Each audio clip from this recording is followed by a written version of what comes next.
At so ayan, hi guys, welcome back sa channel natin at eto na nga po si episode 28 natin. So pasensya na ngayon lang at ayan, ay bago tayo magsimula sana okay naman ang lahat kasi sobrang lakas ng ulan. So stay safe mga lods. But yan, ay eto nga, ay bago natin simulan ito ay kung bago ka pa lang din sa channel natin, huwag mo kalimutan mag-subscribe at pakipindot na rin ay ang notification bell para ma-update ka every time na meron tayong bagong upload. So yun naman po at ulit, ay huwag na nga natin patagalin pa, simulan na natin yan. At nung sa nakaraan nga ay dito tayo natapos sa pagsugod ng mga heroes natin papunta na dun sa Master Association. At now, ang continuation niyan is dito naman na balik naman kay Tatsumaki tuloy kay Fubuki. So una parang mali na, pero yun nga, ngayon ito si Fubuki naglalakad na siya dyan sa may ZCT at napapaisip siya kasi nga inimbitahan ito si Fubuki na sumama dun sa raid papunta nga sa Master Association at sinamond na nga siya but suddenly biglang binawi yung invitation sa kanya at ayan, tinanggal siya ngayon dun sa pagsugod sa may Master Association. So kaya ito sabi niya nga dyan,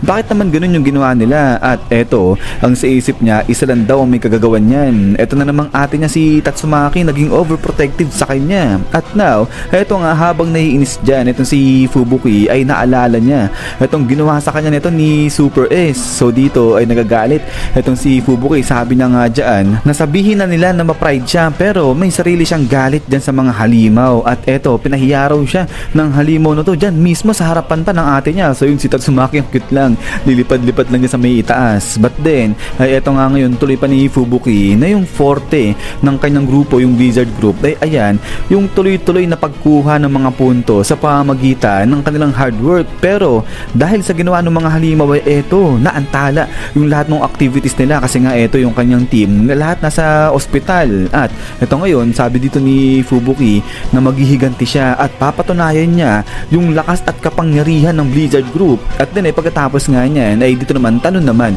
sa side neto ni Genos at eto naglalakad rin siya dyan sa may ZCT. At habang naglalakad nga dito itong si Genos, sabi niya nga dyan sa loob niya na ayaw niya sana yung mag-push ng mga unreasonable demand dyan kay Dr. Koseno, pero salamat nga raw sa advice ni Master Saitama niya kaya ngayon mas lumakas pa siya. At eto ngayon konting flashback dito sa nung in-upgrade na ni Dr. Koseno etong si Genos. At sabi nga rito ngayon ni Dr. Koseno, yung ginawa niya dyan kay Genos, napaka-risky niyan yung naging upgrade kay Genos kasi more on offense yan. At baka nga raw di kayanan ngayon ng armor ni Genos yung sa offensive side niya kapag ginamit niya yung kanyang buong lakas. So kaya naman paglalaban ng araw ngayon itong si Genos, dapat kontrolin niya yung paggamit ng lakas niya kasi baka nga raw di kayanan ng armor niya, baka masira yan. At eto na nga ngayon dito yung itsura ni Genos, so grabe, para naging mas demon na yung itsura niya dyan. At eto na nga yung kanyang full upgrade. So dito, sabi nga ni Dr. Koseno, gamitin lang ni Genos itong kanyang full power kapag yung sa last resort na. So ibig sabihin parang trump card niya,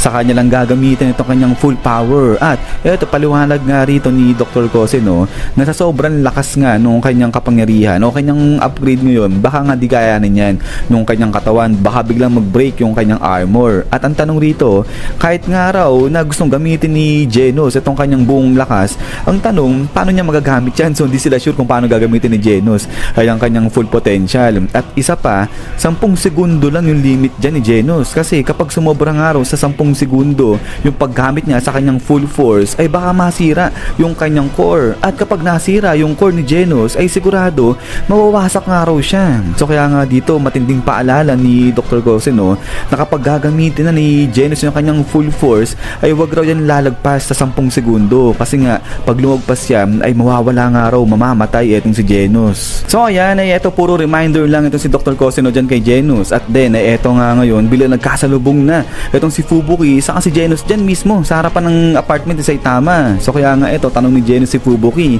bakit daw siya nandito? Ano naman yung gusto niya ngayon? Wag raw isipin ito ni Fubuki na lagi siyang welcome dyan sa bahay ni Master Saitama niya anytime na gusto niyang pumunta. Pero ito nga sagot si Fubuki, sabi niya nga dyan, aba, tignan mo nga naman sa'yo pa talaga nang galing yan ikaw nga parang layo-layo pa ng bahay mo, lagi ka nandito, sabi niya ganyan. Pero ito nga, sabi nga ni Genos dyan, siya naman daw kasi meron siyang proper na relationship kay Saitama. So ano raw sila pupil at saka instructor, ayan. At then ito nga, akit na ngayon itong dalawa. At ito sabi pa dito ni Genos, saka isa pa, siya raw nagbabayad ng renta, may kwarto siyang nirentahan dyan sa bahay ni Saitama, kaya talagang member siya ng household ni Saitama, sabi niya ganyan. Pero yun, sabi ni Fubuki, nagbabayad ka, hindi naman kay Saitama to, parang squatter nga to So nag-take advantage siya sa'yo, sabi niya ganyan. Pero yun, syempre hindi yan pinapansin ito ni Genos. At ngayon, biglang tanong na ni Fubuki itong si Genos kung meron na raw bang balita sa Hero Association, kung natagpuan na raw ba nila yung hideout. Pero sagot, itong si Genos sabi niya nga dyan, sa tingin niya,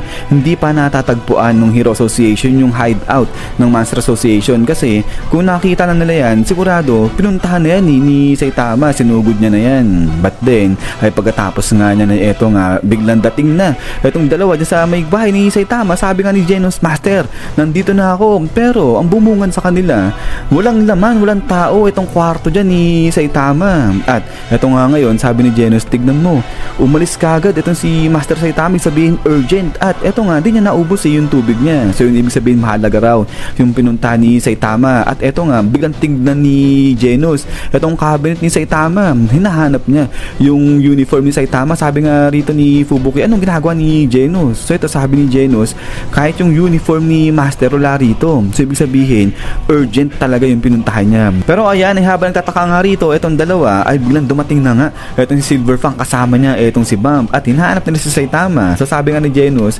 wala dyan si Master niya, umalis. At ito ngayon, sabi ni Silverfang, sayang naman, susugurin na nila yung Master Association kasama si King sana. Pero yun nga, wala si Saitama. At ito, nagulat si Genos, sabi na nga dyan, ibig sabihin, alam na nung Hero Association kung saan matatagpuan yung base ng mga halimaw. So sagot itong si Bump, sabi na nga dyan, oo, at malapit lang yan, nandito lang, sabi nga ganyan. At then, ay eto nga ngayon, ay habang nagugulat nga dyan itong dalawa, sinabi ngayon ni Silverfang dyan kay Genos kung sasama ba siya sa pagsugod dun sa Master Association. So sagot si Genos, sabi niya nga dyan, oo naman, syempre sasama siya. But then ay maya pa, ay eto na nga, biglang dating na etong si King dyan na rin sa apartment ni Saitama. So hingal na hingal etong si King, sabi niya nga dyan, ayun, mukhang na shake off niya na, mukhang na itaboy niya na yung mga sumusunod sa kanya. At then, ay eto nga ngayon, ay napatingin na itong sila Silverfang. Sabi niya, aba, King, nandito ka na. So ito, sabi nga ni King dyan, oo, andito na ako, kompleto na balat, sabi ng ganyan. So ito, sabi nga ni Silverfang na, oo, pero si Saitama wala siya. At ito ngayon, medyo nandilim ngayon itong aura ni King. Sabi niya nga dyan, na problema yan kasi ang plano, simultaneous o tuloy-tuloy, sabay-sabay din yung pag-ataking gagawin dun sa Master Association. So kaya, hindi niya dapat mapaghintay yung mga heroes doon. So kaya nga, ito ngayon, biglang tanong ni Genos sa ni Silverfang, itong si King, ano raw yung decision ngayon ni King? Hihintayin ba nila si Saitama o susugod na sila doon? At ito ngayon, pinapawis dyan itong si King, pero biglang salita na itong si Fubuki. Sabi niya nga dyan, hihintayin natin si Saitama, no? Tama ako. At ito, pinuri niya si Saitama tuloy si King. Sabi niya nga dyan, ang husay talaga nito ni King kasi hindi niya pa nasasabi yung plano, pero nakakagawa na kaagad ng plano. Ito si King behind the scenes, sabi niya ganyan. At ito nga, since na all out war ito laban sa mga halimaw, kaya talagang kinakailangan nga raw talaga dyan itong lakas ni Saitama. At ito tuloy pa nga ni Fubuki na kapag a-atake sila, lahat sila atake. Sila yung bagong grupo ng Blizzard Group, sabi niya ganyan. So inangkin niya na itong grupo na to. Pero ito nga, bigla siyang tinalikuran lang ni Genos, inignore siya ito ni Genos. Sabi niya nga dyan kay King, so ano na plano mo? Ito sabi ni Fubuki, hoy, sinsikuhan niya lang dyan itong si Genos. But then, ito nga ngayon, biglang sabi dito ni Genos sa kanyang serious note na kapag na-miss ni King itong joint operation, ay sasablay siya sa kanyang responsibilidad, pati na rin dun sa responsibilidad niya sa ibang S-class heroes. Kasi nga ang plano dapat sabay-sabay na atake dun sa Master Association. So kaya dapat din na sila maghintay dyan. So kaya nga ito sabi ni Genos, sige ganito, mauna na nga raw sila pumunta dun sa may Master Association at siya maghihintay lang dyan sa apartment ni Saitama hanggang sa dumating si Master niya. At pag dumating na si Master Saitama niya, pupunta na sila dun sa may Master Association. At then, eto nga ngayon, sabi nga dito ngayon nila Silverfang na mukhang maganda yung plano nga ni Genos. Sige, mauna sila papunta ron sa may Master Association at maghintay lang muna dyan lang si Genos. Pero ito nga, hindi kumikibo si King, naka-serious mode lang siya. Sabi niya nga dyan, totoo ba? Gusto nilang pumunta dun sa may Master Association na wala si Saitama? Sabi niya ganyan. But then, eto nga ngayon, ginanahan na itong sila Fubuki at eto magkakasama na ngayon si Silverfang, etong si Bump at saka etong si King. Susugod na sila ngayon dyan. So eto, habang pasugod nga etong mga to sa kabilang banda, etong si King, sabi niya nga dyan, tulong. So kinakabahan siya, parang di pa siya komportable sa tatlo na nga na to. But then pagkatapos nga niya dito sa kabilang banda, etong si Saitama, pumasok na nga siya dun sa may manhole at eto nga, nasa loob na siya nung parang tunnel na to papunta sa may hideout ng Master Association. So ito, hindi alam ni Saitama na ang pupuntahan niya na dyan naman itong tinatahak niya na ay yung base na ng mga halimaw. At dun ay pagkatapos nga niyan is yan guys, so hanggang dito lang itong si episode natin. At so ayan guys, ay pasensya na, hindi ako makakadalawa ngayon, pero bukas sisikapin ko po na makadalawa dito kay Kalbo natin. At sa mga nagre-request kay Gachiakuta na ipagpatuloy natin, ay ayun, sa tingin ko marami nakapanood na ng anime na yan. So siguro after ni si episode 4 ay ituloy na natin ayan si Gachiakuta, so panoorin niya lang muna. Pero yun nga guys, ay ulit maraming salamat sa panonood dito kay One Punch Man natin. At ayan, ay lagi mag-ingat, lalo na ngayon na medyo hindi maganda yung panahon natin. So yun lang naman, so God bless sa inyong lahat, lagi mag-ingat, kita-kits tayo ulit.